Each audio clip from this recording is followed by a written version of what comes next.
안녕하세요. 이투일 TV의 한민학입니다. 저희 이투일에서는 지난 20년 동안 굉장히 많은 의뢰인들의 식이 지도를 컨설팅을 해왔는데요. 그거를 토대로 앞으로 여러분과 함께 우리가 어떻게 하면 음식을 통해서 영양을 공급할 수 있는가에 대한 방법에 대한 얘기, 질환이 있는 분이든 질환이 없는 분든 간에 저는 건강을 생각하시는 분이라면 식이요법에 대한 관심을 되게 많이 가지실 거라고 보는데, 그래서 오늘 첫 번째 주제를 식이요법으로 정했습니다. 식이요법이라고 하는 뜻은 여러분들 아시다시피 음식을 먹어서 질병을 치료한다라는 그런 의미를 가지고 있는데요. 식이요법에 대해서 가장 많이 대두되는 얘기가 있죠. 우리가 의학의 아버지 또는 의성이라고 불려지는 히포크라테스가 한 얘기예요. 음식으로 치료할 수 없는 질병은 의사의 의술로 치료할 수 없다. 그래서 우리가 매일같이 먹는 음식이 약이 되게 하고 약이 곧 음식이 되게 하라라는 그런 얘기를 남겼어요. 그렇지만 오랜 기간 동안을 이 식이요법에 대해서는 현대의학을 반대하는 무슨 하나의 대체요법이라고 이해하는 분들이 되게 많았었는데, 다행스럽게도 2012년도에 서울대학병원에서 그 식이요법에 대한 정의를 내리게 됐어요. 질병 치료의 목적에 따라서 음식이나 식사를 적절히 활용하는 치료 방법이다. 음식을 통해서 병을 치료하는 방법 중에 하나다. 이렇게 이제 정의를 내렸어요. 올바른 식생활을 통해서 질병 치료와 건강 유지에 도움이 되고자 하는 치료 방법의 하나고, 각 개인의 건강 상태나 질병 여부에 따라서 강조되는 부분에 차이는 있으나 근본적인 원칙은 같다. 이게 이제 사람들이 개개인마다 살아온 환경도 다르고 유전적인 요인도 다르고 하기 때문에 질병 여부에 차이가 있겠죠. 그래서 서로 강조되는 거는 다를 수 있겠지만, 그렇지만 근본적으로 기초 영양에 대한 거는 똑같다라는 그런 의미로 해석할 수가 있겠죠. 건강에 필수적인 식품의 균형 있는 선택을 강조하며, 우리가 보통 건강을 유지하고 회복하는 데 있어서 가장 기본적인 기초 영양소는 다 똑같다라는 그런 얘기예요. 그래서 영양의 균형을 잡는 데 있어서 식품을 선택하는 것이 굉장히 중요하고, 가장 적절한 영양을 공급함으로써 질병을 개선하고 그다음에 회복시키는 치료 방법 중에 일종이다. 계속 반복적인 얘기인데요.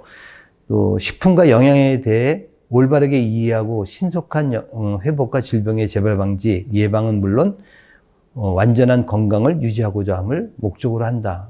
굉장히 정의가 잘 내려져 있어요. 그러니까 그 대신 여기서 보게 되면 식품과 영양에 대한 올바른 이해가 꼭 필요하다. 이거 굉장히 중요하다고 저는 생각하고요. 그 다음에 질병을 회복하는 것뿐만 아니라 재발을 방지하는 데 있어도 영양은 굉장히 중요합니다. 아울러 완전한 건강을 유지하는 데 있어서 굉장히 중요하다. 그래서 이런 걸 목적으로 식이요법은 필요합니다. 이제 이런 얘기예요.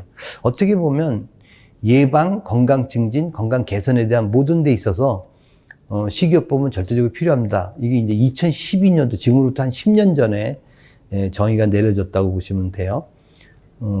이에 따라서 또 자연과학 하는 쪽에서도 모든 사전에 식이요법에 대한 정의를 다 내리게 돼요. 그래서 이제는 영양학사전이나, 영양학사전이 원래 1990년대에도 이미 영양학에서 식이요법이 되게 중요하다고 이제 당연히 얘기했었지만, 일반적인 자연과학 분야에서도 이제 식이요법에 대한 정의가 잘 정립이 된 거를 볼 수가 있습니다. 그러니까 식이요법은 그냥 단순 대체요법이 아니고요.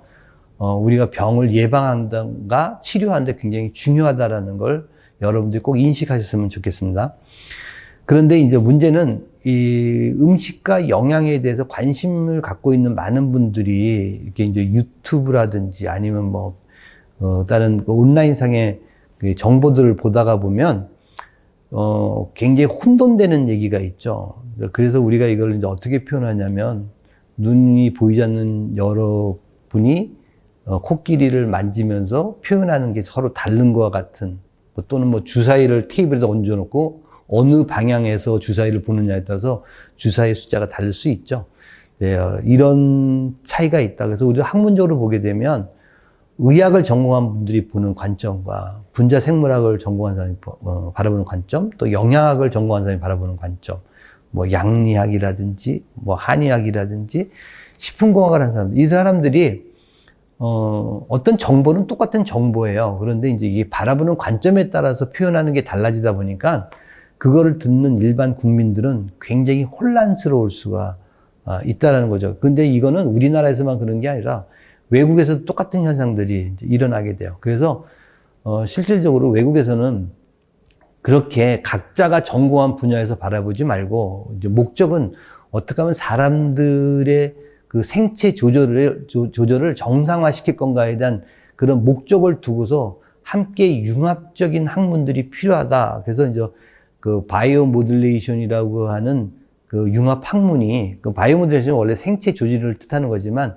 생체 조절을 목적으로 하는 학문적인 융화가 필요합니다. 이제 이런 뜻으로 계속 활성화되는 것들을 볼 수가 있어요. 그래서 우리나라에서도 이 바이오 모듈레이션 융합 학문에 대한 그 대학원 과정들이 학교에서 이제 조금씩 생겨나고 있는데, 그러니까 우리가 지금 음식을 먹으면서 어떤 알러지가 나타나는 현상이라든지, 뭐 또는 최근에 대두되고 있는 뭐 간헐적 단식, 뭐 이런 거에 대한 이런 얘기들이 나올 때마다, 나름대로의 관점에서 얘기하는 경우들이 되게 많이 있죠. 그래서 우리가 이런 걸 좀 이해하려면 생태학적인 연구도 좀 필요하고, 그다음에 분자 생물학적인 연구도 필요하고, 뭐 그다음에 미생물이라든지 뭐 의학이라든지 각종 세포 생리학 이런 학문들이 같이 모여가지고 어떻게 하면 우리가 인체 세포의 건강을 유지하고 회복해서 생체 조절을 원활하게 할 건가에 대한 연구는 앞으로 계속해서 발전돼야 되지 않을까 이렇게 이제 생각을 합니다. 또 한편 우리가 그 같은 나이, 같은 성별인데도 불구하고 누구는 병이 걸리기도 하고, 누구는 안 걸리기도 하고, 또 서로 다른 종류의 이제 질병이 걸리는 것들을 볼 수가 있는데, 그게 도대체 왜 그럴까에 대한 얘기인데요. 첫 번째는 유전적인 요인이라고 볼 수가 있겠죠. 이건 뭐 우리 부모뿐만 아니라 조상으로부터 물려받은 유전자, 모계로부터 온 거, 부계로부터 온 거, 뭐 이런 유전자의 영향을 받을 수가 있습니다. 그러다 보니까 같은 배에서 태어난 형제지간에도 보면은 서로 이제 다른 이 질환을 갖게 되는 경우도 되게 많이 있죠. 그죠? 예. 그 다음은 뭐냐면 환경적인 요인이라고 볼 수 있어요. 어떻게 보면 이게 가장 결정적인 요인이라고 볼 수도 있는데, 태어나서 지금까지 수십 년 동안 어떤 환경 속에서 살아왔을까? 뭐 내 농촌에 살았냐, 도시에 살았느냐, 또는 뭐 그 사람들의 관계성이 되게 좋았느냐, 안 좋았느냐. 그다음에 내가 어떤 직업을 갖고 살아왔느냐, 행복하게 살아왔느냐, 항상 불행하게 살아왔느냐, 슬픔 속에 잠겨서 살았느냐, 뭐 이런 것들. 그리고 내가 건강을 위해서 꾸준하게 어떤 운동을 해본 경험이 있느냐, 뭐 바쁘게 살기 때문에 대충 음식을 아무거나 먹고 살았느냐, 아니면 항상 건강을 위해서 내가 영양적인 식단을 구성해서 살았느냐.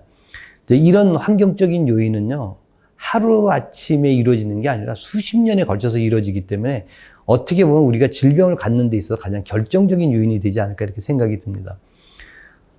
마지막으로 세 번째는 현재 개인의 영양 상태예요. 그래서 내가 살아오는 과정 속에서 내가 인체가 필요로 하는 영양 물질에 대한 거는 학교 다닐 때 다 배웠지만, 실질적으로 우리가 그 기초 영양을 내 몸에다 넣기 위해서 올바른 영양 관리, 식단 관리가 됐느냐 안 됐느냐의 차이거든요. 설사 그 유전적인 요인이라든지 아니면 환경적인 요인이 그렇게 썩 좋지 않았다고 하더라도 영양 상태가 좋으면 어느 정도 그걸 방어할 수가 있는데, 만약에 유전적인 요인도 별로 좋지도 않은데 환경적으로도 굉장히 많은 스트레스를 받고 살았고 병을 유발시킬 수 있는 그런 환경에 살아왔는데 영양적으로도 굉장히 결핍이 이루어졌다면 그거는 질병으로 가기가 되게 쉽겠죠. 그래서 우리가 이런 세 가지 요인을 잘 감안해서 각자의 건강에 대한 유의를 할 필요가 있지 않을까 이렇게 생각이 듭니다. 그래서 그 식이요법이라고 하는 것은 우리가 뭐 어렵게 생각하지 않아도, 첫째, 음식을 우리가 먹는다는 것 자체는 영양을 공급하기 위해서 음식을 먹는다는 걸로 우리가 이해를 했으면 좋겠고요. 그 다음에 환자들 같은 경우 수술을 하고 난다든지 했을 때는 수술의 후유증 없이 빨리 이제 회복을 얻기 위해서도 식이요법은 꼭 필요합니다. 그다음에 약물 치료를 하는 환자들한테는 약물의 치료 기간이 길어지게 되면 부작용이 생기니까 치료 기간을 줄이고 약물의 효과를 높이는 그런 목적에서 식이요법이 또 필요하고요. 아직 질환자라고 평가되지는 않았지만 몇 가지 혈액 검사상의 약간의 이제 문제점들이 조금씩 보이기 시작을 하고 어떤 증후군이 있다든지 증상이 있는 그런 케이스들. 우리가 이걸 유소견자라고 이렇게 얘기를 하는데 그 유소견자들이 질병을 갖는 환자가 되지 않도록 미리 사전에 예방하기 위해서라도 식이요법은 꼭 필요합니다. 궁극적으로 식이요법은 병원에서 실시하는 외과적인 수술이나 화학요법, 또 약물 치료를 대신하는 비과학적인 대체요법이 아니라 병원 치료와 병행하여 병원 치료를 하면서 환자한테 필요한 영양에 대한 지식 전달과 음식을 통해서 원활하게 소화 흡수될 수 있도록 도와주는 방법을 의미한다. 이게 무슨 얘기냐면 환자도 먹기는 먹어야 되는데 어떤 음식을 먹는 것이 환자들한테 가장 도움이 될까, 병을 치료하는 데 도움이 될까에 대한 것을 도와주는 것이 바로 이제 식이요법의 의미라고 이렇게 볼 수가 있습니다. 마지막으로 우리가 아무리 좋은 식재료가 있다고 하더라도 요새 뭐 여러분들 뭐 토마토에는 라이코펜이 있어요. 뭐 안토시아닌 색소가 어떻게 해요. 뭐 이런 얘기들 굉장히 많이 떠들잖아요. 설사 그런 영양 물질이 있다고 하더라도 이것을 음식을 통해서 소화하고 흡수하지 못한다면 아무 의미가 없겠죠. 그래서 우리가 식이요법을 할 때 가장 중요한 거는 소화, 흡수, 대사에 관련된 것도 생각을 해서 식이지도를 하는 것이 굉장히 중요하다고 생각합니다. 앞으로 여러분들한테 저희가 그동안 경험했던 여러 경험을 가지고 여러분들한테 그 좋은 음식 레시피와 그 음식을 왜 먹어야 되는지 이런 정보들도 계속 공유를 하도록 하겠습니다. 또 저는 또 다음에 뵙는 걸로 하고 마치도록 하겠습니다. 감사합니다.